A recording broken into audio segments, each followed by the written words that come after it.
It gives me great pleasure to have this opportunity to have a conversation with Professor Anand Kumar,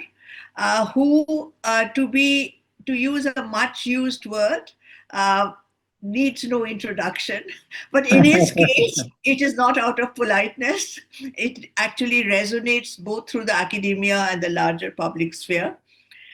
As Professor Anand Kumar knows, that the idea of having these recorded lecture was to develop an archive for the next generation, so they get a sense of idea about both the discipline, the larger university, and a larger role as academics in society for the future, because we often take it for granted that what we do will be remembered in the future.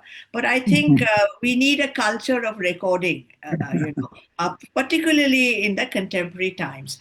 We've had some recordings uploaded, and I hope that this would benefit the younger generation, because so the connect between the senior established scholars as well as with the new generation. So, to start on a biographical note, I wanted to get a sense of how you came to the discipline of sociology. Was it a conscious decision? Was it something which just happened, which was the true for many of us, because sociology was not so well known in those days? So, if you could enlighten us a bit on this. Very well. I'm very happy that an old colleague of mine and today's leader of Indian Sociological Society has invited me for this conversation. It gives me a chance to overview my own academic journey in company of someone who has been witness to my teaching career of 25 years at JNU. I was basically a student of sciences. I did my pre-university in science and BSc in science at Banaras University. But those were very restive years. At the age of, I think, 18 or 19, first time I got arrested during the agitation for Indian languages at Banaras. And in the jail, I saw the other face of my own contemporary reality. Then when I returned from jail journey, which was a few days, not very long, I think 2 weeks only, then I started thinking about various other questions which are disturbing our generation, particularly education policy and the issue of brain drain and the problem of unemployment of the educated people. I grew up in a family which was of socialist background. My grandfather was one of the founders of Congress Socialist Party, and my uncles and father were deeply into socialist movement since their student days. So I was in a household which was full of books of politicians, national leaders, political issues. Two of my uncles were social scientists. One was teaching sociology at Banaras Kashi Vidyapith after getting educated at Lucknow University with Professor Radhakumar Mukherjee, D.P. Mukherjee, A.K. Saran and others. And the other was an economist who was topper of BHU and was a teacher of economics in Kashi Vidyapith. So my immediate senior generation was totally absorbed in social sciences. But in my own family, I was the first one to go beyond intermediate science, and my mother used to ask me to try to at least complete science graduation, because to do science was an indicator of being a bright child, and not to do science was for someone who was not good in mathematics, physics, and other subjects. So to be true to my mother's promises to herself, I did my BSc, but while doing my BSc, I was in jail 3-4 times. And that disturbed the whole atmosphere, because subjects I was studying in sciences, all three were experimental subjects: chemistry, geology, geography. And if you miss a week or two of the classes, you miss a lot. So anyway, I did my BSc with the second division, and I asked my mother's permission that now I have fulfilled your dream, now let me go for my calling. And she was very generous. Of course, my father never interfered with my decisions. All children were allowed to do what they wanted to do, as long as we were not creating any problem for him. And I was still under the patronage of my grandfather and uncles. So it was a smooth transition. Nobody in the family asked why I'm not doing science further for MSc. I was admitted in MSc Geology and MSc Chemistry. But I decided to go for MA Sociology. And in Sociology, I was reading books I was looking at material which is very close to my generation and my own time. I also became a student activist of a socialist youth group called Samajwadi Yojan Sabha. So I was encouraged by political leaning to read Narendra Dev, Jayaprakash, Lohia, and of course Marx and Gandhi. And my mind was full of very interesting questions which were getting answered in my classroom lectures by teachers. So this was my transition from sciences to social sciences. And then, of course, I became a known student activist. I was made a candidate of presidency of Banaras University Student Union, and I was challenged by a combined alliance of Congress and ABVP. I could not win. I came second, close second, and then circumstances went wrong. My winner candidate got murdered by his own friends, and that made me a little vulnerable. And those who opposed me in the election came to me that unless you become president, the union will be banned and dissolved, and it will be a very big tragedy. Anyway, so when I became president of the Students' Union of Banaras University, I became more connected with social sciences because I was studying sociology of education as a special paper. And here it was a whole problem zone called higher education in India. We already had Kothari Commission, which had recommended many fundamental changes, and the government was not willing to follow them. There was a pressure for democratization of education. It was successful in Delhi University, and we wanted to follow it in Banaras. So we ran into trouble with the administration. I was expelled from the university, and that made me go to the President of India, many ministers, and I could see the political face of my country, my society, democracy as functioning in those times. So this made me feel justified, and I was very interested voluntarily to study as much sociology as possible because it was connected with the contemporary questions. I was personally also troubled with caste question, gender question, and there was enough answer because those were the days of women's studies. There was also problems in the air like dowry, violence against women, and vulnerability of women in public sphere. So this all made me go further. My completing MA was a tragic story because I was expelled from the university in the second year of my classes. I was more in Delhi than in Banaras, pleading for my case and case of my fellow students who were expelled from the university. Anyway, there was a compromise because it was the time of Bangladesh war. Siddharth Shankar Ray was the education minister. And I was told by my leaders that today people are worried about Bangladesh more than BHU. You must compromise. And I did compromise. I was allowed to appear in the MA second year examination without attending a single class. Somehow the voluntary education, self-education helped me. And I was found to be topper of the batch. And that made me available for going further. JNU was a new university at that time, and I was encouraged to apply for JNU admission. JNU also had attractive phenomena that anybody who was admitted for MPhil or MA was also getting some kind of financial support. I come from a family which was having enough of social respect, but not enough money in the family to teach 6 children. So that was also a big relief. I was very thankful to JNU to give me admission, and that changed me from a student of sciences to social sciences. I think JNU became my big window to sociology because I was taught by Professor Yogen Singh, T.K. Uman, K.L. Sharma, M.N. Panini, C.N. Venugopal, and Partha Mukherjee. And they all were people in quest of knowledge. They were more like senior students to us. So our classroom experience was more like dialogue. And they will question us, we'll question them. And they will encourage us to learn about the reality by going to the grassroots realities. They encouraged us to go to the jhuggi of our construction workers. They encouraged me to attend the lectures of Jayaprakash Narayan. They encouraged me to go and participate in national debate in Akashvani and All India Radio. It was all win-win situation for me, Maitri. So for me, studying sociology further was obviously the next step. And I appeared for a national fellowship to study abroad contest. I was selected without political prejudice, though I was known activist against Indira Gandhi. She was the prime minister, but I could win the scholarship. And that made me go to Chicago for my PhD. While I was going to Chicago, my dissertation was incomplete. I was also elected president of the JNUSU.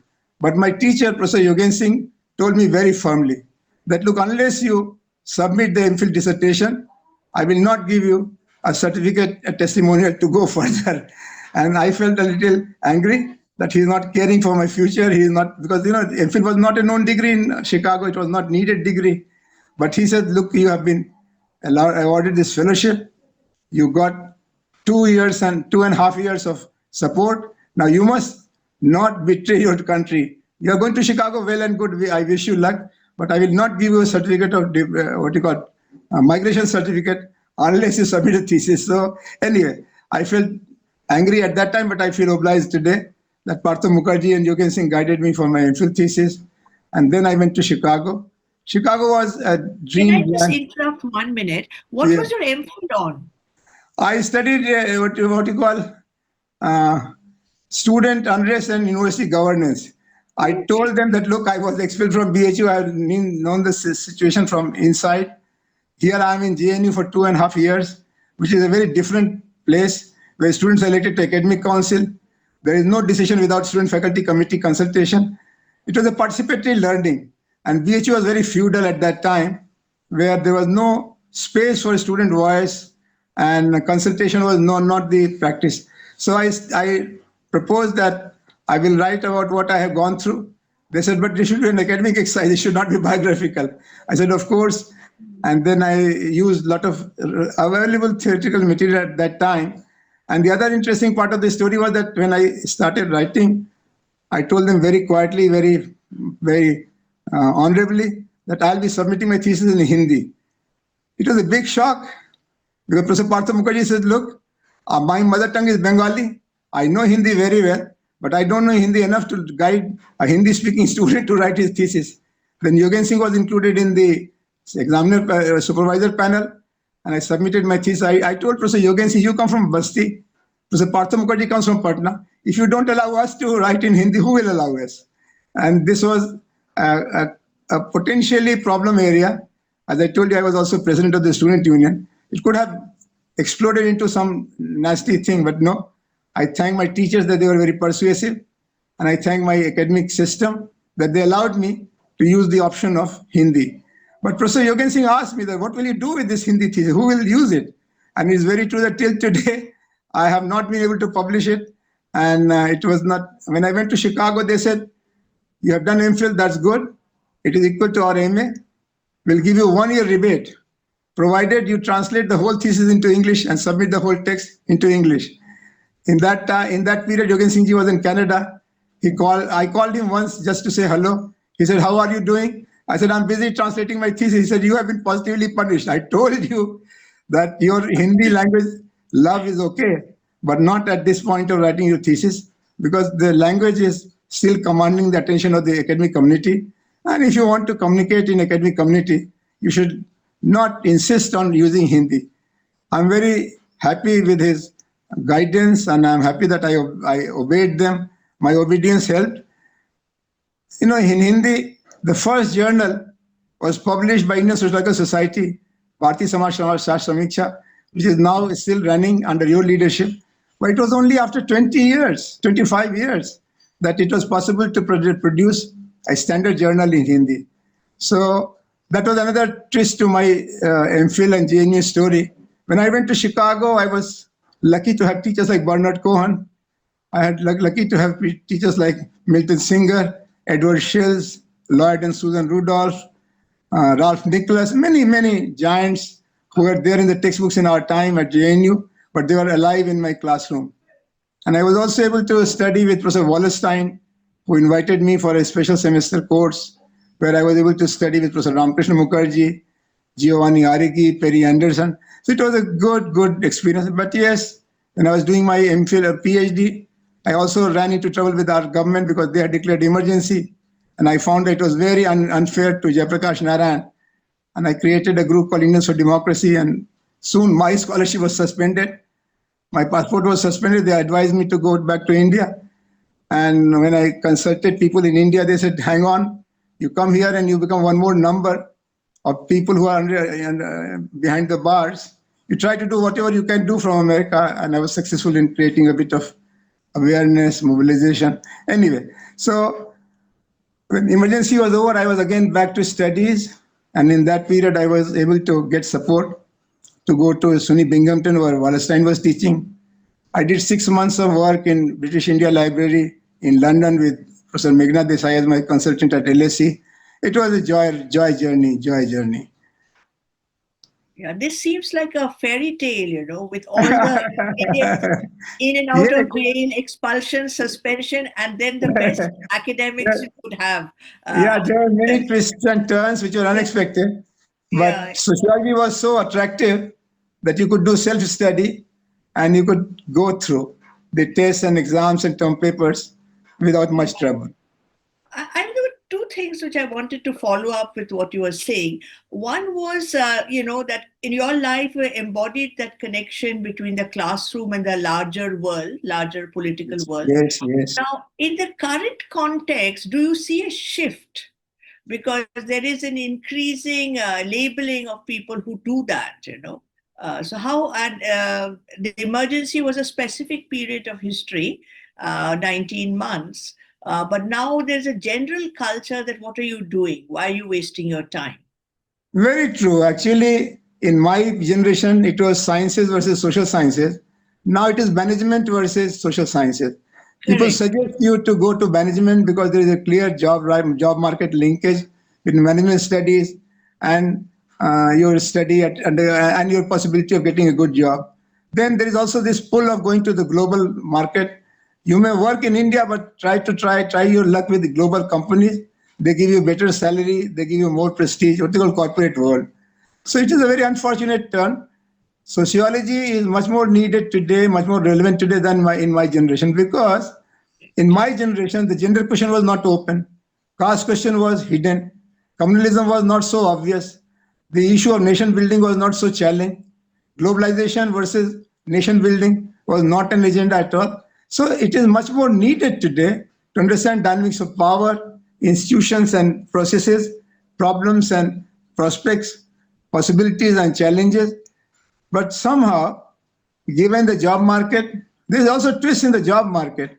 You are seeing that there is a decline in investment in research institutions, decline in expansion of departments. I think we, the JNU people, are the luckiest to have such a large department.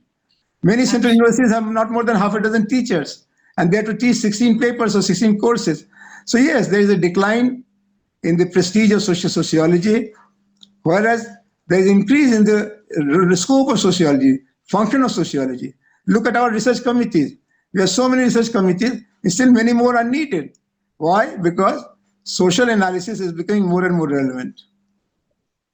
Yeah, you're absolutely right. And I think we need to communicate this to the next generation, not to feel like, I was trying to put down my last presidential address, not to be second grade management student, because sociology has much more. They can actually guide management students. So they have to go back to the basics of sociology. Until Right, there is a dimension of micro sociology which connects yes, with management questions, but there is also a yes, question of macro sociology, whether we should absolutely, have caste census or not, whether we should have absolutely. women reservation or not. Who is going to handle this? Not management people. It has to be Right. handled by people who understand macro processes. And macro Right. processes are a forte for sociology. Absolutely. It's because we always say that sociology had the, aerial view. You saw it from the sky, and you do see the linkages. One of the last questions which I wanted to address was because you had a very important, until today, a role in the Indian Sociological Society. And it began in the 1951. ISA began in 48. There was a post-World War, context, independent ex-colonized countries. It was a very different context. We know the challenge to the UN today. UNESCO was behind propelling ISA. And there was a general culture that we must have peace, fight against poverty, that kind of virtues which are not just values and empty, but intrinsic to sociology as a perspective. So, in the Indian Sociological Society today, what do you see the challenges? What do you see the possibilities? You know that we have been told since our first lectures in sociology that order and change, continuity and change, stability and development These are two sides of the same coin for any social reality. So we were never surprised or shocked or disturbed by the phenomena of change. But today, Indian sociology has to address three questions simultaneously. One is question of decolonization. There is a bit of missing link between Indian reality and the colonial construction, and it is getting decolonized very radically, but we have to go further. Then there is a development. Development is not only a Western agenda, a foreign agenda, it is an inner reality. We have missed many opportunities during 200 years of foreign rule, and we have to connect with that missed time through various ways. And that includes policy interventions. Third is democratization. Democracy is a young plant. Democracy is a way of life. Democracy is also a structure of power. We know about the structure of power, that you contest election, you create a party, and you win, and you get legitimacy for ruling. But you don't know how to create it as a way of life in the family, in the neighborhood, in the community, in a multi-religious, multilingual society. So democratization. These are three things which are happening simultaneously, and we have to engage with them with a sense of balance. If you go too much into decolonization, you start hating Marx and Weber and Durkheim and Pareto. It is not going to be doing any good to us. If you think that they are born not in India and therefore their studies are not relevant, then you miss the universal part of social reality. Human being as anthropocentric project. If you don't look at development, you don't see the marginality, exclusion of a large number of our population who are not there, who are not visible, who are not eligible to enter into the processes of power, whether it is a woman in the household, so-called homemaker, or a scavenger, or an illiterate landless laborer in the villages, unorganized sector workers in the urban economy. So they have to be brought into our consideration or our focus. So that is development. And then democratization. We have to measure the progress and regression of democracy at every step. It is not appreciated by the people in power, because those who are in power always like to be said, informed, and told that you are doing great. Never before you there was such a ruler. But it is not true. Every government has its own failures and successes. And it is our job, though it is a very dangerous job, but it's our job to make assessment, inform the society, because we are still trusted. Social scientists are still trusted because their objectivity is still better than objectivity of the bureaucrats, politicians, and media people. Yeah, this has been absolutely wonderful, but a final point. You talk about the more intellectual challenges and also the question of democracy becoming more formal election holding rather than a substantive engagement in our everyday life. But I was also interested in the change nature, like you talked about macro structures when we talk about neoliberalism in the abstract.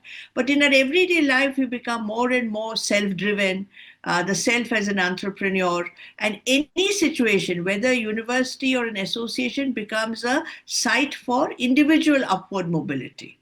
And I think this is nothing to do with anybody's moral strength, but larger climate. But as analysts and sociologists, we have to address this question.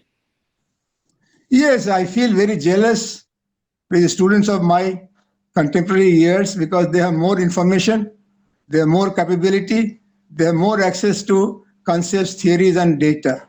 And I see them as better equipped to undertake research. On the other hand, we are also getting introduced to a new concept in our personal life, that is individuality. As I told you, I did study up to BSc because of my mother's drive. My presence, my thought, my idea was not of any consequence. I had certain obligations to my mother, my family, and my peer group.